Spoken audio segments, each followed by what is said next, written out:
Immigrant redditors, any funny culture shock stories? When I was in high school, a student in my class told us the story of his family's first night in America. They were from China and moved into a house on the 31st of October, more commonly known as Halloween. They had never heard of this American holiday. The entire evening there were people dressed up in crazy costumes coming to their door and ringing the doorbell, and the family had no idea why. He said they spent much of the night huddled together under a table with all the lights off in the house, completely terrified.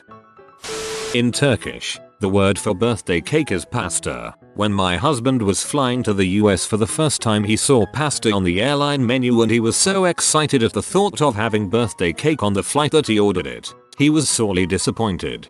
That's so cute. I moved from Colombia to Chile with my family a couple of years ago, and despite both being Spanish-speaking countries, the slang greatly varies. Particularly, our word for straw, pitillo, can be interpreted as a diminutive of Chilean slang for joint, pito. On our first night out at a fancy restaurant to celebrate my dad's relocation, me, excuse me waitress, could I get a joint? Straw, waitress, sorry, what? Me, a joint, I just want a little joint. Waitress looks at my dad. Dad, didn't you hear the kid? Get him a joint. Waitress, I'm sorry, I don't think we do that here. Dad, come on, it's a joint. How hard can it be? We start realizing she might be misunderstanding us. Dad, it's a joint. We both pretend to hold our fingers in front of our mouths and inhale to simulate a straw. LOL, in Mexico both of those words mean dong. So count yourself lucky you didn't move to northern Mexico and order 1XD. German in the US. I was very confused by the greeter in Walmart. Huge African American greeter. Welcome to Walmart. Enjoy your stay. Me. Yes, hello. Do I know you? Greeter. What? Me. How do I know you? Greeter. I just want you to enjoy your stay at Walmart. Me. Okay. Then I moved on, thinking he was crazy, and tried to combat his loneliness by talking with people he does not know. I was quite surprised when someone explained to me the concept of a greeter. Having a store greeter is one of the several reasons why Walmart failed in Germany. I'm Irish, and when I went to America no one had a freaking clue what I was saying. Also said any crack to a guy in a shop and said he was calling the police. I just googled the meaning of crack and I have to say that's the funniest misunderstanding I've read so far. When my dad first came here from Vietnam back in 1975, they believed that they would never see their native foods ever again. These foods included local favorites, but most importantly rice. They thought they would never see rice again. I can't even imagine my dad and his family when they saw rice in a supermarket. He said they literally bought out the entire store supply of rice. TLDR. Asians love rice. My friend immigrated to Australia from China when she was 7. She cried in the airport because she thought that China was the only country that had milk. Didn't happen to me, but in 1991, when the Soviet Union was newly opened, I hired 2 young Russian women. They were 21 and 24 years old. The older one was a Moscow resident, a university graduate, a lawyer, and soon to be a judge. Not a dumb hillbilly is my point. The other was just a provincial girl. I picked them up at the airport, and while I was driving them to their workplace, I stopped for gas. I took them in the adjoining convenience store and asked them if they wanted anything to eat or drink. They both said they were hungry, and I told them to take anything they wanted to the cashier and I would pay for it. They just sort of huddled close, staring wide-eyed. I kept telling them, take what you want. They didn't move. Eventually I figured there might be a slight language barrier, and they are seeing brand names for the first time. They probably don't know what is in the packages. I mean, if you saw M&M's and Pringles for the first time, what would you think? I decided just to continue on the college dorm where they would be housed and feed them there. Weeks later I asked them why they didn't get any food the first night, and they told me they didn't really think it was a store. They thought it was a food museum. They had never seen a clean, bright shop with such abundance nicely packaged and neatly on display. Even after they understood, they seemed to distrust the supermarket, thinking they were not really welcome to touch things, take as many items as they want, and so on. I would take them to the grocery store expecting them to get a week's worth of things, and they would each get one pepperoni stick or bagel and run to the car. My, how Moscow has changed since then. Moscow had changed to a very dreary place by 1990. In the 70s I hear it was quite nice, but the 80s were a very cruel time. My boyfriend has a few. Just to give a bit of background, this guy has the most ridiculous stories imaginable as a kid. Everything from a pet tiger to getting swiped by a monkey to being in a coma to a whiskey night. No, not correlated. So that's what we're dealing with. He came over from India when he was 10, and now, some of the stories. Evidently, 3 days after he moved to America, Wisconsin, it snowed 3 feet. Up until his move, he had not seen a white person. Not in pictures, not on TV, not anywhere. His logic: the snow had a whitening agent that made white people white. He told me he got excited about getting whiter because fairer skinned people get the hotter girls in the arranged marriage market. He was 10. He wasn't really able to speak English, but he still wanted to make friends somehow. He noticed that a lot of people would wear these shirts and shoes and everything with a giant check mark. Yes, it was the Nike logo. He thought it was a sign of approval. By his thinking back to marks in India, he pleaded his mother to get a giant check shirt so that he could have friends. He still has one of his first to this day, over a decade later. This is the story of how he went from left to right-handed. In art class, his art teacher asked him to make a collage of all the things that interest him and represent him. He loved airplanes and Disney. Yeep. At least that brand got over there, but also older cultural items. In the array, he also drew a swastika. It turns out that his teacher was Jewish and got extremely offended. The teacher yelled at him until he cried, drew a huge F on the project, and made him draw another one. As he started drawing, the teacher took the pencil from his left hand, placed it in his right, and said, "Now you can draw." He had no idea of the Holocaust at this point, and the art teacher had no idea of what an actual swastika was. Baseball tryouts, saw that it involved a bat and a ball, thought it was similar to cricket, goes out, gets a right-handed glove. By now he is settled into the right in sports, is able to hit the ball but runs with the bat. Coach cuts him for not knowing the rules. These are just a few. More stories to follow if interested. Spent a while in the US. Originally from UK. You know that thing you use to rub out pencil? That's a rubber in the UK. Apparently it means something else in the States. I immigrated from Korea to the US 10 years back. I was shocked to find out that the public libraries here are huge and free, as long as you are a resident in the area. I was also shocked that there were more than just encyclopedias and dictionaries at the library. My parents are still amazed at how cheap the beef is around here. The first time they realized that the beef at the wholesale store is not only cheap but very fresh, they went on weekly barbecue binges. We had steak all the time. Korean barbecue is hella good, so is sundubu. My mum had a few problems when we moved from the US to Australia in 1962. She invited some friends for tea. They came, we gave them tea and she was quite astonished that they expected a meal as well. One party invitation asked us to bring a plate. She did. Several of them, all empty. She thought they must be running low on crockery. An Australian friend gave her coffee the real American way, which was, apparently, to boil a cup of milk and put instant coffee in it. I'm Australian and I have never heard or seen someone boil milk and put coffee in it. Went to Green Bay for a Packer game years back, chilling on Saturday afternoon, touring the stadium, feeling a little peckish. We head up to Curly's for a quick snack. The two of us decide to split a plate of nachos. $5.99 on the appetizer menu. When it comes, it takes up nearly the entire small bar table we're at. There is easily a pound and a half of meat, and an entire brick of shredded cheese on it. Americans and your food. Holy frick, you don't play around. There's an advantage to producing somewhere around a quarter of the food in the world with something like 5% of the world's population. My friend told me this one, he's from Singapore, that happened when he was in the UK. Where we live in the UK it's common to call people dear darling. Honey honey TC, especially to people younger than you. He didn't realize this and for months thought everyone was really into him and even told his mum that. It backfired on him later when he started an order at KFC with "Hi sweetie" and got shouted at by the server for trying to hit on her. We do this in the South US. 2. When I moved to Salt Lake it became a huge issue because people would think I was being condescending. I finally just explained it to a customer one day after she bit my head off, and she felt like an idiot for yelling at me over what was, to me, normal. I was about 6 years old and my parents were still pretty fresh to Canada from Iran. My dad decides one day that he wants to go buy a sheep from a livestock auction.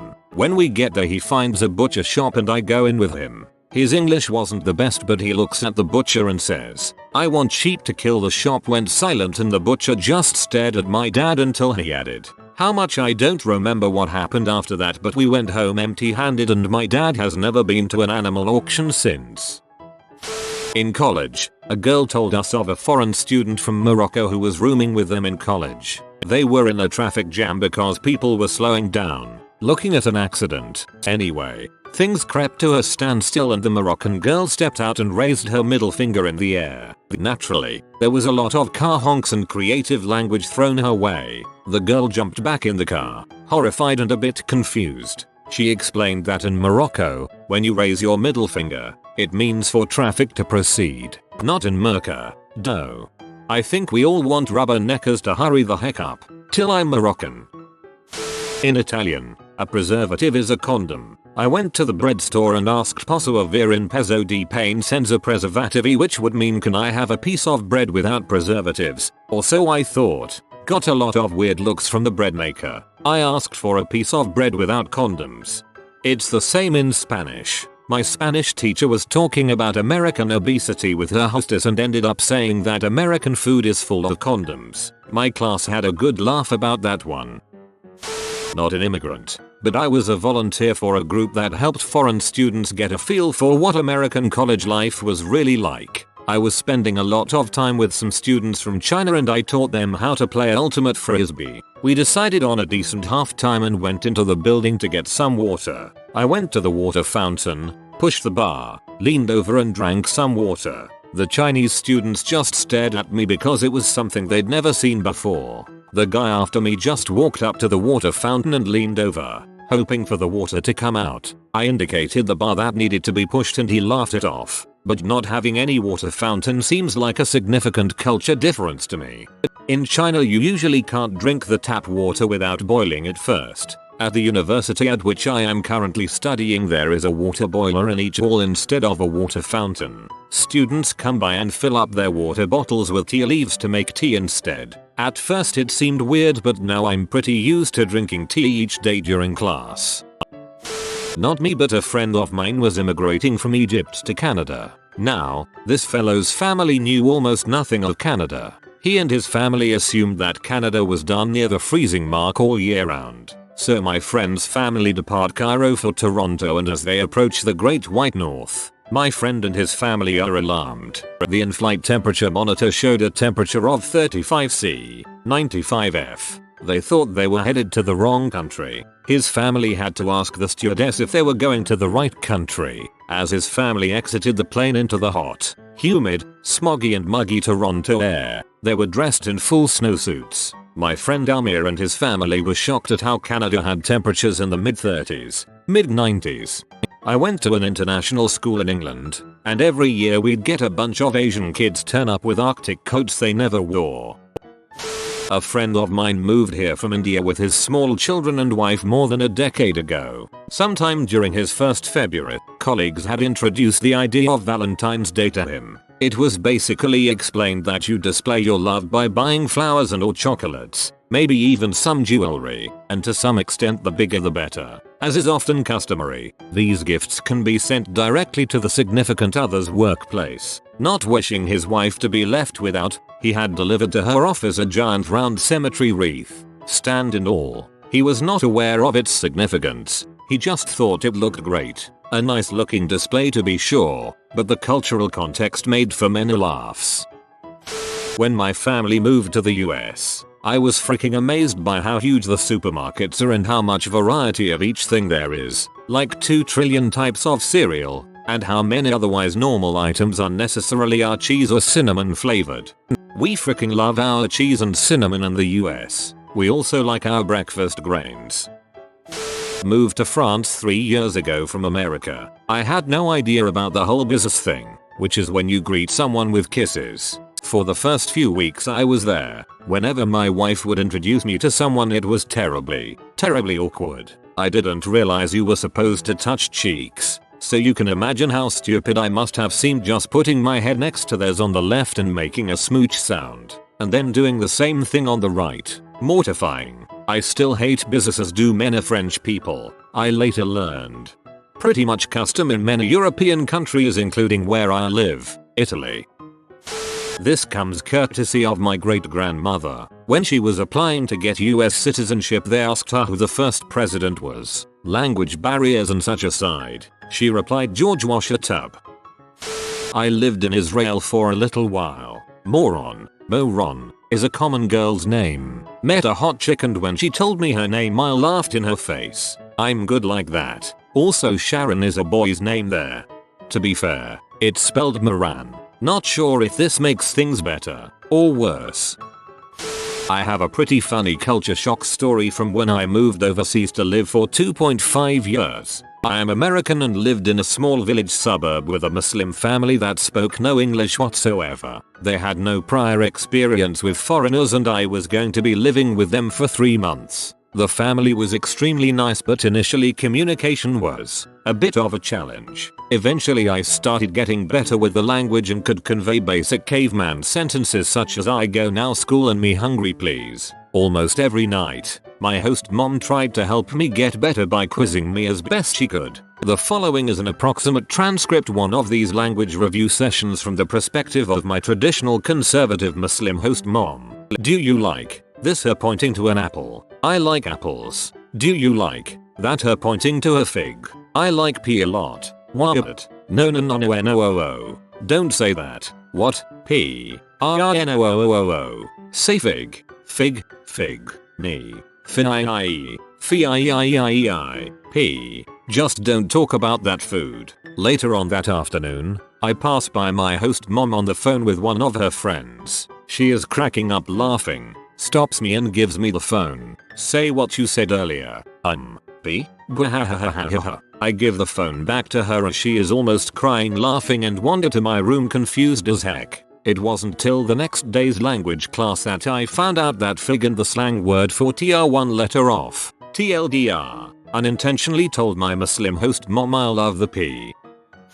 From Nigeria. Lived in Norway before coming to the US. I saw TV shows featuring Texas accents and I thought the East Texas accent was just a comedic take of the TX accent. Went to college in Texas and I remember being introduced to an East Texan who shook my hand and spoke in that same accent I thought was a joke. It was all I could do to keep my face straight but I was screaming in my head oh my lord. They actually talk like that. Another culture shock were the number of drink options in a gas station. I was used to being given a drink or at best 5 choices. Stopped at a 7-Eleven and got a medium Coke. The lady handed me a large cup and pointed at a fountain that had easily 10 soft drink choices. I took from each one and walked out happy. My drink was horrible but I didn't care. It tasted like America. I moved to Norway from the US for a couple of years from the ages 3-5 because my dad worked in a hospital. I only distinctly remember 2 things. Everything was like a fake nursery rhyme village. Can't really explain it. And the first time I saw a woman with white blonde hair and light blue eyes I freaked the frick out and cried. My roommate in a US college was from Yemen. One day he came home from the supermarket very happy that he had bought the biggest chicken he had ever seen. He was excited to cook it and invite friends over to eat it. It took a while to explain to him that he had bought a turkey, not a chicken. I married a Polish immigrant down here in Texas. We've got 2 kids. There have been several little mispronunciations that were always amusing, but nothing beats the time when I came home and my wife asked me, "What's a clit?" See, my daughter just took up soccer. She's in the sports section of the store with a young man walked up and asked if he could help her, and she starts off with, I need shoes with clits. The young man just froze up and stared at her. She thought he didn't understand her, which happens sometimes with her accent, so she repeated herself. Shoes with clits. I can only imagine the gears in that boy's head, knowing if he bust out laughing like I did, there could be issues. He said he wasn't sure what she needed. Then the manager showed up. She again repeated, I need some shoes with clits. Now she had two people staring at her. Finally she blurted out the piece of information that solved all the issues. For soccer. In unison. Both guys blurted cleats. Then my wife, that's what I said, clits. The kids started giggling. The manager started blushing and took her straight to the shoes. He asked where she's from. She'd tell him Poland, and he told her that he heard the accent and that her pronunciations was only a bit off, but enough to make a world of difference. She asked what she said. He said go home and ask your husband. This after she kept trying to say it right. I can imagine her out loud clits. Clits, cleites clet, cleat. I'm red with laughter at this point, and she finally asked, so what the heck is a clit? I nearly fell off the sofa telling her, and boy was she ever red in the face. Other minor awesome mistakes. My 4-year-old daughter calling grandpa a prick because prick is a fart and he farted next to her. Mixing up ordering a steak rare and rear. In high school before I met her, someone told her the word corncob is synonymous with thing. So anytime she didn't know a word she would just throw out the word corncob where we normally use thing. And sometimes when using the word thing correctly she would throw in corncob. What's that corncob over there? How do you say that corncob in English? I had some corncob on the mind today but forgot about it. That was nipped in the booty TD a few weeks after we were dating. I'm starting to learn Polish, so I'm sure she'll have her revenge. TL. Doctor, I got a hot dog stuck up my urethra, located in my nose, and it took Takeru Kobayashi a whole weekend to beat Super Mario Brothers. These anecdotes corncobs. Visiting my wife's friend and her husband was fun. Both my wife and her friend speak English and Korean. Her husband speaks English and Spanish. I only speak English. Trouble is, my wife and her friend don't understand each other when they speak English, as my wife learned it in the US, and her friend learned it in the UK. I spent the whole time translating from English to English. I used to work nights in a backpackers hostel in Australia. Every once in a while, groups of American girls would head out to go bar hopping, only to return looking slightly baffled a few minutes later, having discovered that most inner city pubs, clubs and bars have signs at the door saying no thongs. Thongs, Australian for flip-flops. Some people in the US call flip-flops thongs. The other people who don't usually just laugh at them. I was visiting America from Korea, despite being an American citizen, and was shocked when a friend of mine told me not to talk to that guy because he is a nerd. In Korea, you get bullied for being stupid. Over here you get bullied for being too stupid without being an athlete, or too smart, aka anything different from normal. I moved to England from Norway a year ago. I used to make fun of people for buying bottled water. Moved here and I have a full water bottle beside me and an empty one on the table. I can't drink the tap water here without getting nauseous. Strangers talk to me. I mean, I live in London, so not that much, but strangers will talk to me on buses, while queuing, still the hardest word for me to spell, waiting at the bar in the pub, while in the shop, and it freaks me out because I'm so bad at small talk and I can only talk about the weather for like 5 minutes. Speaking of shops, they bag the shoppings for you. Been here a year, just getting used to it. I would refuse to go shopping without my boyfriend for a good 5 months because it was such an awkward experience just standing there holding my money while they did all the packing, and I still refuse to buy razor blades or condoms in a normal shop because I have to ask for them. All the cheese here has a rubber aftertaste. I miss going into a pub and ask for a beer and get handed a pint, or 0.4 of the local lager. I cannot for the love of God master the hello routine that is hi, how are you doing, and the appropriate answer. And if I'm the one greeting, it's usually a stumbly hi, how's you. Girls will hug me after talking to them once and I'm expected to hug people I can't even remember talking to. No matter what I say as a greeting, the second question will either be so where are you from or are you from Ireland. I have neither a very strong Norwegian accent nor an Irish accent, but I do have red hair and green eyes. and after saying I'm from Norway they will compliment my English when it was obviously my poor English that got them asking. Feels like a backhanded compliment every time. I feel like the most awkward person on the planet some days. I'm an American girl who made the mistake of stating her preference for wearing skirts and dresses in the UK by saying, "Oh, I never wear pants." As a Chinese American born into a pretty Chinese household who grew up in NYC, I'm pretty Americanized, but I retain a lot of my Asianness. Something that really weirded me out was that American parents tell their kids that they love them, hug them, kiss them, etc. They really show their affection. Growing up I wasn't really hugged much and rarely ever told by my parents that they loved me, but it was implied. So when I started hanging out with my American friends I would love to get hugs from my friends' moms. Feels good, man. JPG. It's like you'll appreciate it. I love calling my friends' moms mom and pretend I'm their kid. What's up with that? Is that Asian culture or is that just my family? To this day I'm pretty standoffish and kind of intimidated by physical signs of affection. Actually I suck at showing affection, and I think it affects me a lot. I love rice and had it practically nightly and was shocked when I found out that some Americans don't eat rice on a daily basis. Ate dinner at my Polish friend's house. I don't know if this is true for all Polish people, but you are meant to take your shoes off at the door. My friend gave me no warning and his dad literally carried me out of the house by the neck and threw me out. I looked at my friend who just shrugged his shoulders and closed the door. The toilets in Thailand and most other Southeast Asian countries. Apparently it's bad to flush toilet paper down the toilet as it messes with their sewage system. Instead, you get a power hose that sits beside you and you blast the crap off your butt. At first I was like, no freaking way, but good God almighty, it feels amazing on your ring. Then you take one sheet of paper and dry your butt, then throw it in a bin. I thought this was the best thing ever and it made my bowel passages so much more enjoyable. I'm Indonesian and I can confirm this. I miss that sweet feeling of gentle water caressing and cleaning my butt. But then again, I am gay. Wait, maybe I am gay because of that.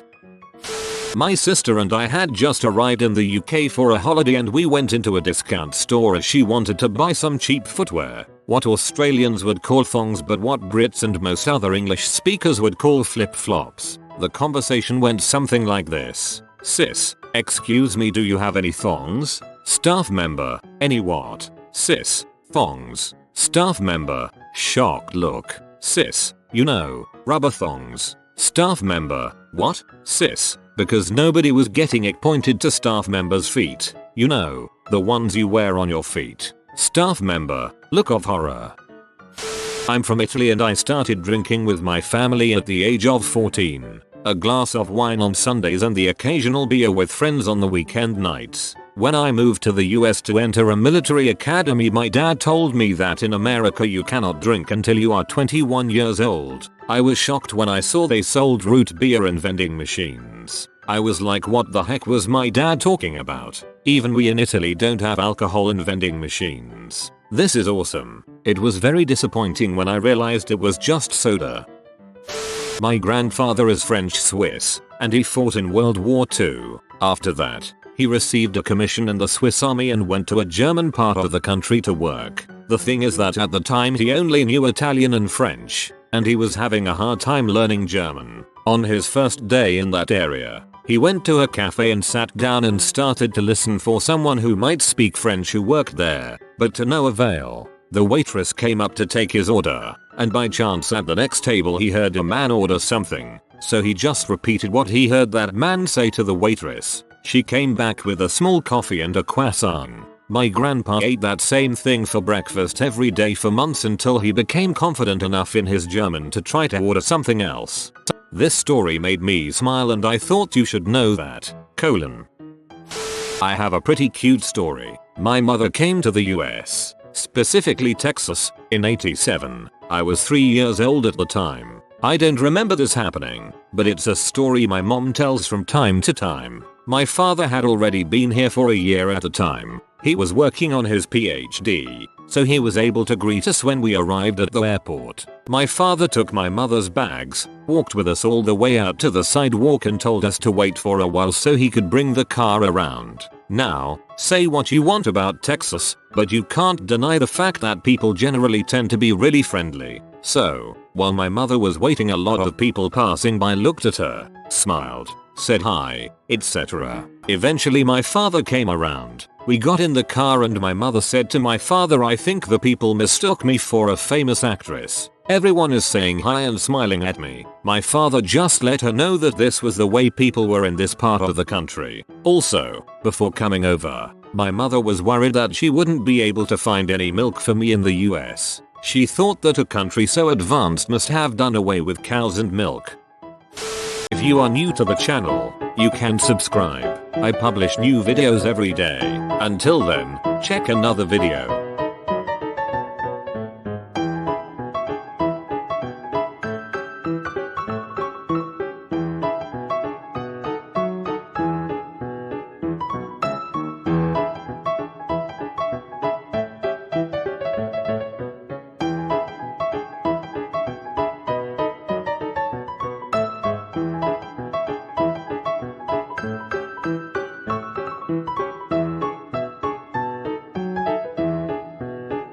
Bye for now.